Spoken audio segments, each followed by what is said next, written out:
The meeting room sat at the top floor of a glass tower, high above the city. From the wide windows, the streets below looked small and quiet, almost unreal. Inside, everything felt controlled and expensive. The long table shined under soft lights. Bottled water was placed carefully in front of every chair. Laptops were open, papers were stacked neatly, and no one spoke louder than needed. The CEO entered the room with confidence that came from years of power. He moved like someone who was used to being obeyed. His smile was sharp, practiced, and full of certainty. People stood up as he walked in. Some nodded with respect. Others forced polite smiles, hoping to stay on his good side.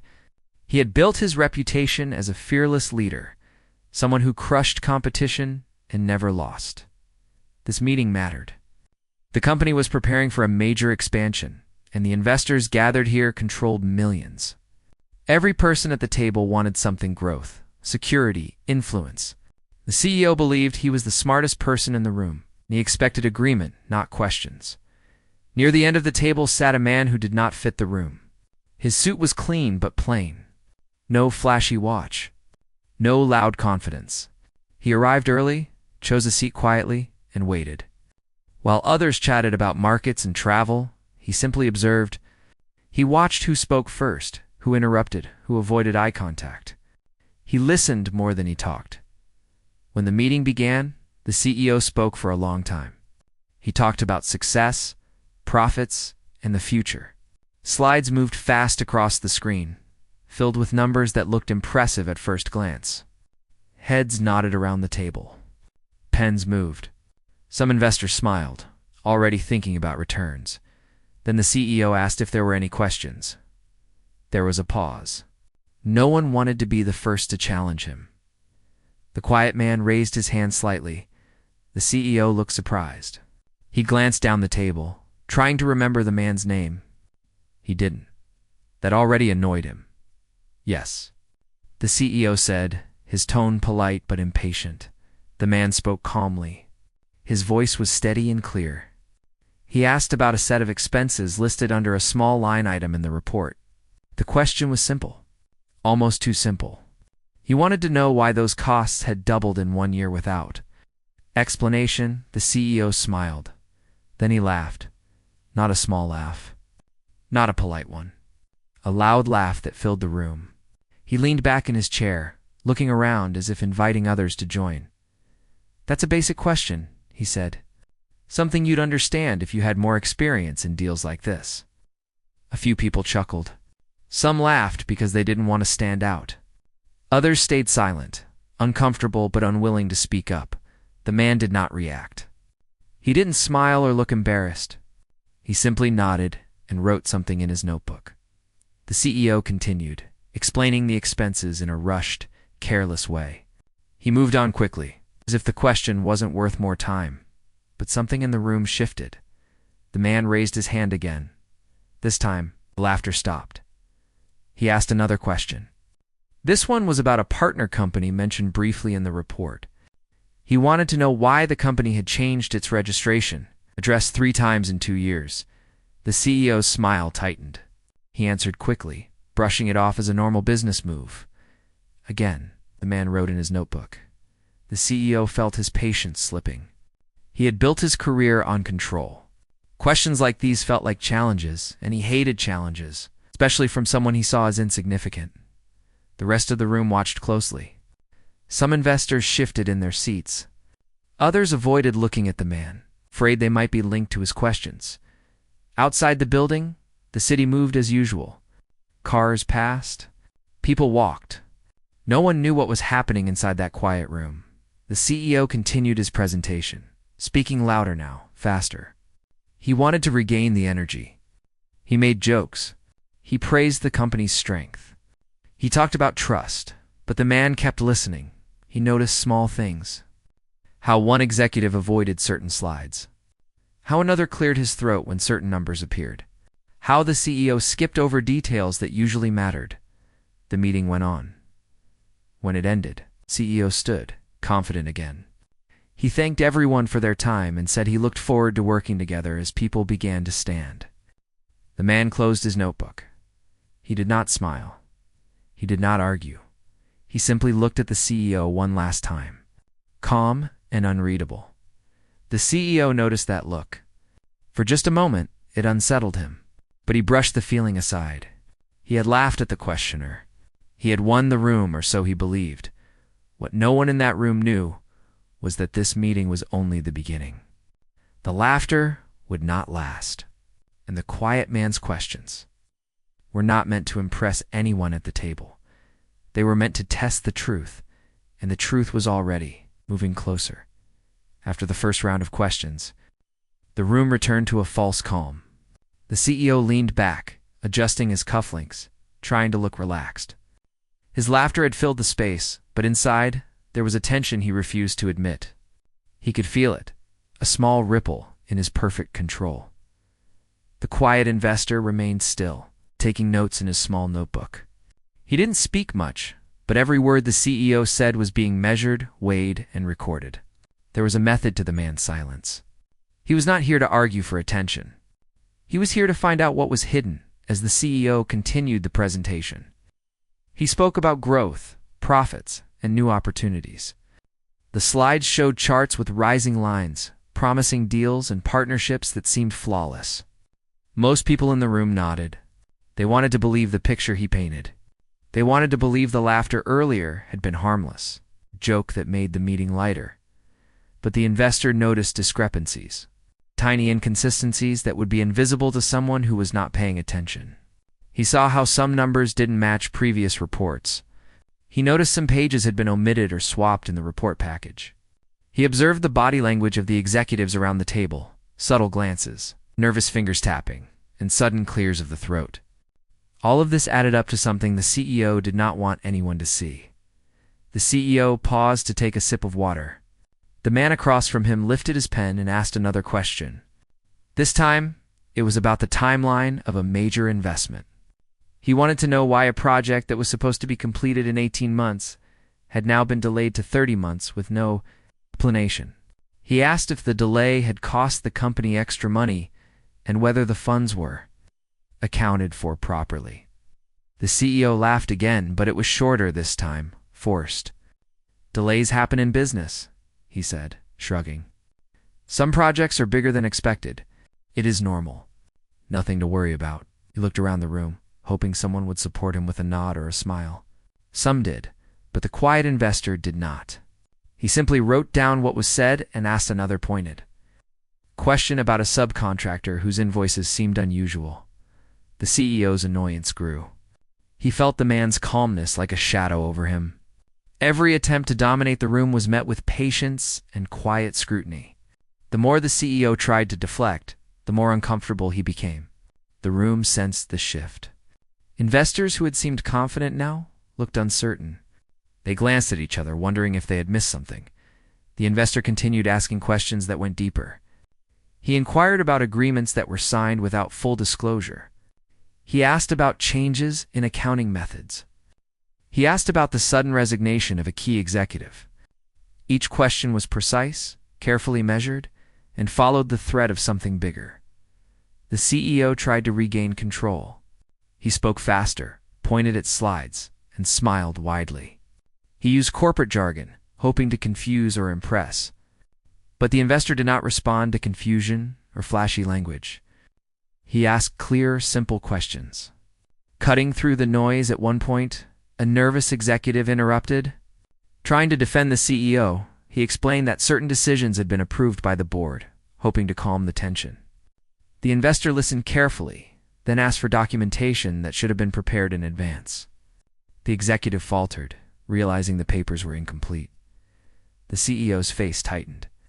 His confidence, so solid at the start, began to crack. He had underestimated the quiet man. He had believed that laughter could dismiss questions. He had believed charm and authority could cover everything. But the investor's calm persistence was unshakable. Outside the room, the city continued unaware. Traffic moved, people walked, and life went on. But inside, the energy had changed. The meeting was no longer just a presentation. It had become an investigation in disguise. No one else at the table realized it yet. But the quiet investor was gathering pieces of a puzzle that could expose serious problems. Minutes passed like hours. The investor asked about emails and records that should have been clear. He asked about payments made to companies that didn't exist. Each question brought a slight pause, a subtle hesitation from the CEO. His laugh had disappeared. His voice became sharper, defensive, almost pleading. The investor did not push too hard. He was careful, deliberate. He waited for the CEO to reveal information on his own. Every question was designed to let the truth come out naturally. He had patience. He had experience. And he had a plan. By the time the first hour ended, the tension in the room was thick. Investors whispered among themselves. The CEO tried to charm, to deflect, to control, but his usual methods were failing. The quiet man had shown that listening and patience could be more powerful than authority and laughter. As the meeting paused for a short break, the CEO stepped out of the room for a moment, rubbing his temples. He needed to regain composure, but he couldn't shake the feeling that something was off. The laughter from before now felt distant and foolish. The quiet investor had not only questioned numbers, but had exposed cracks in the CEO's presentation that no one else had seen. The investor did not move. He remained seated, notebook open, reviewing what had been said. He noticed small details. The order of slides, the hesitations and answers, the subtle shifts in tone. Everything was noted, every inconsistency recorded. When the CEO returned, the investor asked one more question before the break ended. He inquired about a series of offshore transactions that had been vaguely mentioned in the report. The CEO answered quickly, vaguely, and with an overconfident smile. But the man's calm look did not waver. He could sense the uncertainty beneath the words. Other investors were now paying attention. Some leaned forward, curious. Some frowned, confused. The CEO noticed their reactions and tried to speak louder, to reassure them with charm. But charm was no longer enough. The quiet man's questions had shifted the room's energy. Laughter had lost its power. Confidence had turned into caution. The CEO realized, deep inside, that he had misjudged the man. He had thought a joke could end scrutiny. He had believed that status could silence questions, but neither worked. As the break ended, everyone returned to their seats. The CEO forced another smile, hoping to restore order. The investor closed his notebook, ready to continue. He had more questions. And this time they would dig even deeper, revealing layers of information that the CEO had tried to hide. The room felt smaller now. The walls seemed to close in. The tension was silent but powerful. Everyone could sense that this was no ordinary meeting. Something important was happening. Something that could not be laughed away. The CEO glanced at the investor, and for the first time, he noticed a calm determination that did not belong in the room. It was not arrogance, not greed, not politeness. It was focus, patience, and preparation. A quiet power that no title could erase. The second part of the meeting was about to begin. It would change everything. When the meeting resumed after the short break, the air felt heavier. People returned to their seats quietly. Some glanced nervously at each other, realizing that the questions from earlier had revealed more than they wanted to admit. The CEO tried to project control, walking slowly around the table, smiling, and nodding at investors as if everything was normal. But inside, he felt the tension, even if he didn't want to admit it. The quiet investor remained calm. He had taken careful notes and organized his thoughts during the break. He knew exactly what he wanted to ask next, and he had a plan to uncover the truth behind the company's carefully crafted image. Every question he asked earlier had been deliberate, designed to test the CEO's honesty and the consistency of the documents, provided he started by asking about a partnership that had been highlighted in the report. The CEO had claimed that the partner company was fully compliant with regulations and had a perfect track record. The investor asked for details about the compliance certifications and requested records of recent audits. He wanted to know if anyone had checked these documents independently. The CEO hesitated. For a moment, he looked caught off guard, smiled, and said that the documents were available, but that everything was fine. He emphasized the partner's reputation and repeated assurances about the company's oversight procedures. His voice was firm, but the calmness in the investor's demeanor was unsettling. The investor listened quietly. He did not argue. He simply asked another question, this time about financial transfers that seemed unusual. Why had a large sum of money been sent to an address in another country with little explanation? He asked for records of approvals, receipts, and communications related to the transaction. His questions were precise, not accusatory, but they were cutting through the CEO's carefully prepared answers. The CEO's patience started to fade. He leaned forward slightly, speaking faster, trying to confuse the issue. He rattled off numbers and names, hoping that the flood of information would be enough to stop further inquiry. Some investors seemed impressed, nodding and taking notes, but others furrowed their brows, unsure whether to believe the explanation. The quiet investor noticed hesitation in the CEO's voice and the slight flinch when he mentioned the foreign transaction. He recognized patterns, distractions, deflection, and the careful avoidance of certain details. He had seen this before in other companies and situations. It was not proof, but it was enough to suggest that something was being hidden. He asked about employee departures, bringing up a key executive who had resigned suddenly last year. The CEO had previously described the departure as a personal choice, nothing more. But the investor's question highlighted inconsistencies in dates and explanations. He asked why internal reports mentioned disagreements over spending, while public statements painted a completely different picture. The room grew silent. Investors exchanged glances, sensing cracks in the story. The CEO's smile tightened. He was no longer in control. He tried to regain composure by emphasizing the company's growth, revenue, and future plans. He called attention to successful projects and awards. He mentioned high-profile partnerships and impressive client lists. His words were polished, but the quiet investor continued to ask pointed questions that exposed gaps between claims and reality. A junior executive shifted nervously in her chair. She had helped prepare the reports and knew the inconsistencies. She glanced at the CEO, silently asking whether she should speak up or remain quiet. The CEO caught the look and shook his head slightly. He did not want anyone to volunteer more information. He wanted to manage the damage himself, even as the questions kept coming. The quiet investor then asked about delayed audits. He wanted to know why the company had postponed financial reviews and what had been discussed during internal meetings on those delays. The CEO answered vaguely, emphasizing that audits were routine and nothing unusual had occurred. He relied on corporate jargon to obscure the reality. But the investor's calm demeanor and precise questioning kept the pressure high. At this point, some investors began to whisper to each other. They were concerned that the company might not be as transparent as they had assumed. They were starting to realize that the CEO's confidence and charm were not enough to cover all the questions. Some looked at their phones, checking previous reports or trying to recall past statements from the company. The quiet investor noticed these reactions but did not let it influence him. His focus remained on the CEO and the documents in front of him. He asked about a series of transfers made to shell companies.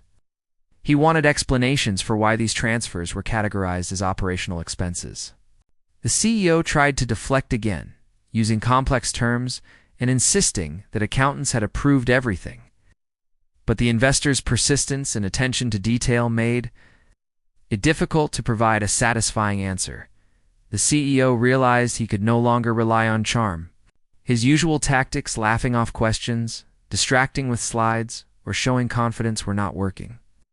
He tried to interrupt the investor at one point, speaking over him and redirecting the discussion. But the investor remained calm, letting the interruption pass before returning to his point with clarity and precision. Every time the CEO felt more pressure, and the room's atmosphere grew tense. Another executive tried to step in and support the CEO, offering explanations that aligned with the company's narrative. But the quiet investor's questions were structured in a way that forced honest, verifiable answers. Any attempt to overgeneralize or mislead was immediately exposed by the follow-up questions. The CEO's team realized that the man's goal was not to humiliate but to uncover truth. and that made the pressure harder to bear. The meeting stretched on. Time seemed to slow. His question peeled away layers of prepared statements and rehearsed answers.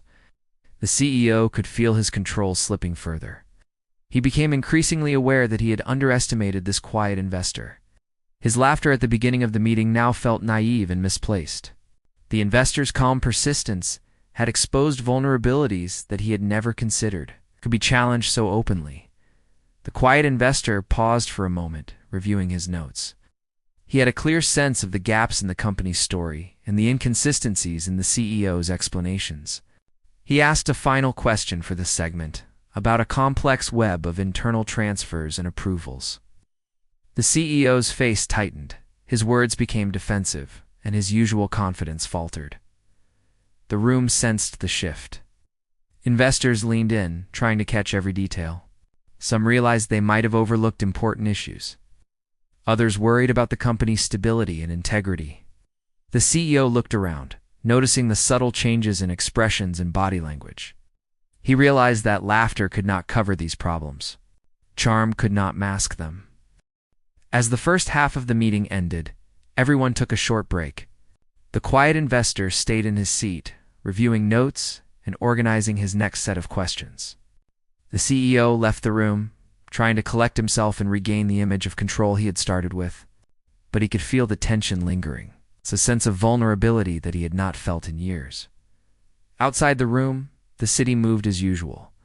Cars drove past, people walked, and life continued. Inside, the quiet investor's questions had shifted the balance of power. The CEO was no longer in full command, and the room had changed from a space of polite agreement to a space of careful observation and subtle fear. The next part of the meeting promised to dig even deeper, and the quiet investor's calm focus suggested that the most revealing questions had yet to be asked. When the second half of the meeting began, the energy in the room had shifted dramatically. Investors who had once nodded confidently now sat upright, eyes alert, pens poised. The CEO tried to speak first, attempting to regain control with an enthusiastic summary of the company's recent wins and future plans. He smiled often, gestured with his hands, and moved around the room. But his usual effect, the ability to calm and charm, was fading. The quiet investor, however, did not allow the showmanship to distract him. He continued with a series of well-prepared questions.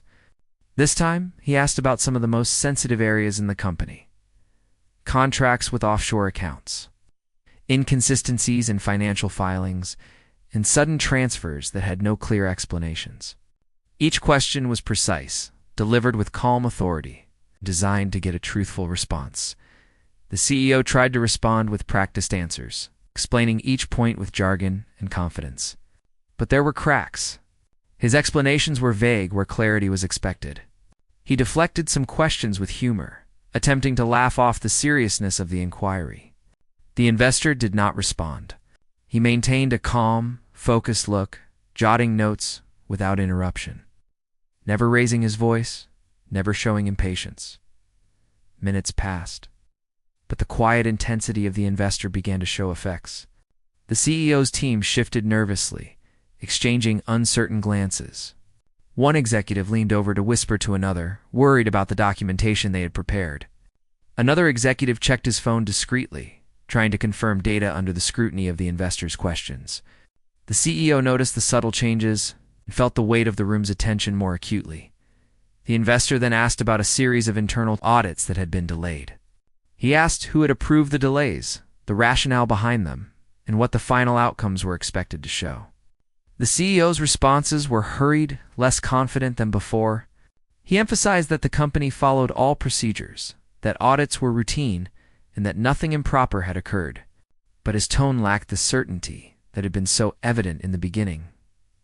At this point, the meeting had reached a tipping point. The quiet investor had established a rhythm that made it impossible for the CEO to dominate the conversation. Each deflection, joke, or exaggeration was met with another precise question, another request for verification. The CEO's attempts at control were increasingly fragile. Then, without warning, there was a quiet but firm knock at the door. Everyone in the room paused. The knock was followed by a voice, calm but authoritative, identifying themselves as federal agents. The CEO's expression flickered. Confusion and concern crossed his face for a brief moment before he masked it with a smile. The agents entered the room methodically, showing identification to the CEO and investors alike. The room fell silent. The CEO tried to maintain his composure, gesturing for them to sit. But the agents did not respond to the charm or the attempts at authority. They were professional, focused, and unyielding. One of the agents spoke clearly, stating that the meeting was being temporarily suspended and that they needed to review certain documents immediately. The quiet investor did not react outwardly. He simply observed, his calm demeanor unchanged. The CEO, however, began to feel a rising panic. The carefully controlled environment he had managed for years was unraveling before his eyes. Executives whispered anxiously. Some grabbed papers and laptops, hoping to appear cooperative. Others froze, unsure how to respond. Investors looked on with a mix of shock and concern. No one had expected the situation to escalate to this level. The quiet investor's questions had uncovered not only inconsistencies, but potentially illegal or non-compliant practices that required government intervention. The CEO tried to speak, to reassure everyone that this was an overreaction, that everything was under control. But the agents ignored him, calmly beginning their review. They asked for documentation that the CEO had previously assured was complete and in order. Some documents were missing. Others contained incomplete information. The CEO's confidence faltered. His earlier laughter and charm now feeling foolish and inadequate, the quiet investor remained focused. He knew that the agent's arrival was not a punishment, but a natural progression of what he had been investigating quietly from the start. Every question he had asked, every note he had taken, had prepared the room for this moment. He had anticipated the CEO's reactions, the evasions, and the attempts to distract or mislead. The agents moved with precision, reviewing contracts, spreadsheets, emails, and approvals. They asked pointed questions, requiring immediate explanations. Executives scrambled to provide answers, some faltering under the pressure. The CEO tried to assert control, speaking over the agents, but his words were polite interruptions at best. The agents were not swayed by rank, charisma, or previous accomplishments. Time seemed to stretch. The CEO's composed exterior was crumbling. He realized, painfully, that the quiet investor had not only uncovered inconsistencies, but had orchestrated a situation where truth could no longer be hidden. His laughter at the beginning of the meeting, intended to dismiss questions and assert dominance, now felt distant and naive. The quiet investor finally spoke, providing context and clarification to the agents about the areas of concern. He highlighted patterns, timelines, and anomalies in a calm, precise manner. His notes were thorough, his observations accurate. He did not boast or exaggerate. He simply presented facts that the CEO could no longer manipulate. The room had changed completely. What had started as a routine investor meeting had become an investigation in real time. The CEO's aura of control had vanished. The agent's presence brought undeniable authority. Executives and investors alike could see that matters were serious. The energy shifted from polite curiosity to quiet tension. Each person acutely aware of the stakes. The CEO was eventually asked to step aside while the agents continued their review. Investors were asked to remain seated, observing silently. The quiet investor stayed in his seat as well, reviewing notes, prepared to answer any additional questions if necessary. His role had been subtle but pivotal. He had guided the situation toward truth without creating confrontation or spectacle. As the CEO left the room briefly, whispers filled the space. Investors speculated on what they had just witnessed. Some expressed concern about the company's integrity. Others wondered if the CEO had misled them knowingly. The quiet investor listened, jotting down minor details. Aware that perception could be as important as fact in situations like these, the agents continued their methodical review, checking every relevant document and asking detailed questions. Executives attempted to cooperate fully, realizing that any obstruction would only worsen their situation. The CEO returned after a brief absence, his expression carefully neutral, but the tension was undeniable. He had underestimated both the quiet investor and the process of accountability that had now begun. By the end of the session, it was clear that the meeting had fundamentally changed. What started as a confident, laughter-filled room had become a controlled environment under federal supervision. The CEO had lost the informal power he usually wielded effortlessly. The quiet investor had maintained calm and focus, guiding attention to the truth without theatrics or aggression. The agent's presence ensured transparency, demanding factual answers and proper documentation. The CEO, once the dominant figure, now faced scrutiny he had never experienced in such a direct, immediate way. The quiet investor had demonstrated the power of preparation, focus, and measured questioning. Laughter and charm could not replace accountability. The meeting had evolved from a corporate discussion into a demonstration of truth, oversight, and consequences. As the agents wrapped up their initial review, they indicated that further steps would follow, including possible formal investigations. The quiet investor remained calm, knowing that his approach had allowed for thorough and objective evaluation. The CEO, despite his attempts at control and reassurance, realized that this day had marked a turning point. Confidence without preparation, charm without substance, and laughter without accountability had led him to a moment of undeniable vulnerability. Outside the room, life continued in the city as if nothing had changed.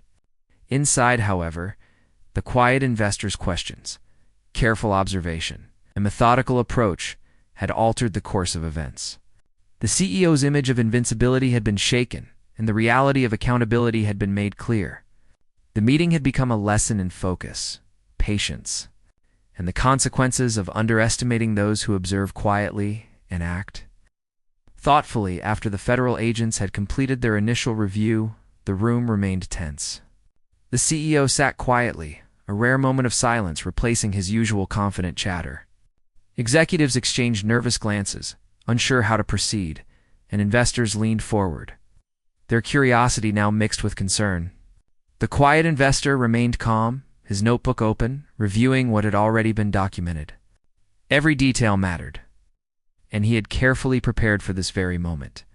The agents asked follow-up questions, going deeper into areas of concern. They requested additional documentation, and the CEO struggled to provide answers that were consistent with earlier explanations. Each response seemed weaker than the last, and the contrast between his initial confidence and his current hesitation was stark. He realized that his arrogance and reliance on charm had failed him. He had underestimated both the quiet investor and the power of accountability. The quiet investor spoke when necessary, clarifying points, providing context, and explaining discrepancies in a measured, calm tone. His focus on facts rather than theatrics allowed the agents to proceed smoothly. Executives who had been scrambling to justify numbers and decisions now found themselves guided by the clarity of his questions. He did not dominate the room, but led through insight and preparation. The CEO tried to regain control by shifting topics, emphasizing achievements, and recounting successful projects. He attempted to charm both the agents and investors, using humor and confidence as shields, but the effect was minimal. The agents were focused on factual evidence. The investors were paying attention to inconsistencies. The CEO's usual tools of persuasion were no longer effective. Time passed slowly. Each question, each request for documentation, added pressure. The CEO's stress became visible. He tapped his fingers, cleared his throat repeatedly, and forced smiles that did not reach his eyes. Investors started to understand that the company's public image might not fully reflect internal reality. Some whispered to each other, while others remained silent, processing the implications. The quiet investor continued his careful questioning. He asked about internal communications, approvals for large expenditures, and the rationale for executive decisions. Each query was factual, calm, and deliberate, allowing the CEO only limited room to evade. When he attempted to gloss over details or deflect, the investor asked follow-ups, bringing attention back to specifics. This methodical approach created a chain reaction. The CEO grew increasingly uncomfortable, and the executives struggled to maintain consistency in their explanations. The agents methodically reviewed the company's financial records, emails, and contracts. They noted discrepancies and irregularities, cross-referencing statements from the CEO and his executives. Each inconsistency added weight to their findings. The CEO attempted to explain away minor errors, but the accumulation of small issues now painted a larger picture. Laughter at the beginning of the meeting, intended to dismiss scrutiny, now seemed a distant memory. Investors watched silently. They had come to the meeting seeking assurance and potential profit. But what they witnessed was accountability in action. The quiet investors' calm diligence highlighted the importance of careful observation and preparation. The room had transformed from a place of confident presentation to a space of scrutiny, where truth and evidence guided decisions rather than charm or status. After hours of review and questioning, the agents indicated that they had enough information to proceed with formal investigations. The CEO was asked to step aside while the next steps were determined. He walked slowly to the side of the room, attempting to maintain composure, but the tension in his shoulders betrayed him. Investors and executives remained seated, processing what had just occurred. The quiet investor continued to observe, ensuring that no critical details were overlooked. The meeting ended with a clear message. Accountability and truth cannot be overridden by confidence, status, or laughter. The CEO's initial arrogance had led him to underestimate the power of focused, patient inquiry. The quiet investor had demonstrated that preparation, attention to detail, and calm persistence could reveal truths that casual observation or charm could not hide. Outside the building, the city moved on as if nothing had happened. Inside, however, lives had been changed. The CEO had learned, perhaps too late, that perception and reality are not always aligned. Investors and executives had witnessed a demonstration of accountability and the consequences of oversight. The quiet investor had played a pivotal role, not by confrontation, but through measured, persistent observation and inquiry. Over the following days, news of the investigation spread quietly within the financial world. The CEO's reputation was impacted. Executives reassessed their roles and responsibilities. Investors became more cautious, realizing that careful scrutiny was essential. The quiet investor's approach became an example of how diligence, patience, and focus could guide complex situations toward clarity. The CEO eventually faced formal proceedings, and the lessons of that day were cited repeatedly. He had everything: wealth, influence, power, but had learned that arrogance and dismissiveness could not shield him from accountability. The quiet investor, meanwhile, returned to his work with quiet satisfaction, knowing that the truth had been revealed without spectacle or unnecessary drama.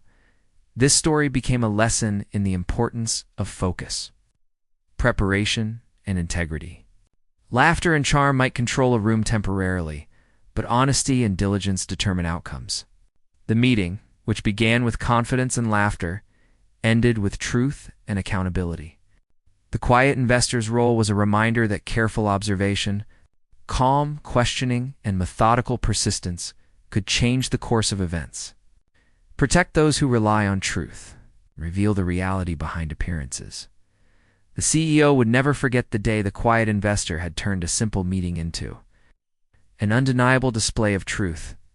And the investors, executives, all who witnessed the event, understood that respect for facts and careful scrutiny was more powerful than status, charm, or confidence. From that day forward, the story served as a reminder to all, no matter how much power or wealth one possesses. The truth always has a way of coming to light. After the events of the meeting, the days that followed were tense and full of uncertainty. News traveled quietly at first, mostly among financial circles and corporate networks. Executives and investors discussed what had happened in whispers, aware that the quiet investor had uncovered serious issues and that the CEO's confidence had crumbled under scrutiny. The story became a lesson in preparation, vigilance, and the consequences of arrogance. The CEO returned to his office, But the atmosphere was different. The usual sense of power and control was gone.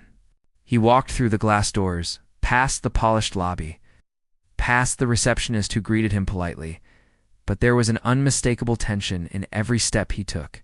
His office, once a place of command, felt smaller, less certain. His team avoided eye contact, cautious and uneasy. Everyone knew that the federal agents had already gathered critical evidence and that further scrutiny was inevitable. The CEO spent hours reviewing documents, preparing explanations, and planning damage control. He called meetings with his closest advisors, attempting to strategize a path forward. But every plan seemed fragile. Each scenario he considered reminded him that his previous laughter and dismissal had backfired. Confidence alone could not repair the cracks that had been exposed. Meanwhile, the quiet investor remained focused on his work. He did not seek public recognition or fame.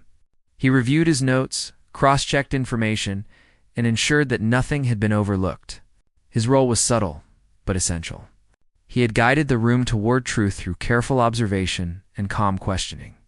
The impact of his diligence was now unfolding, and the corporate world was paying attention.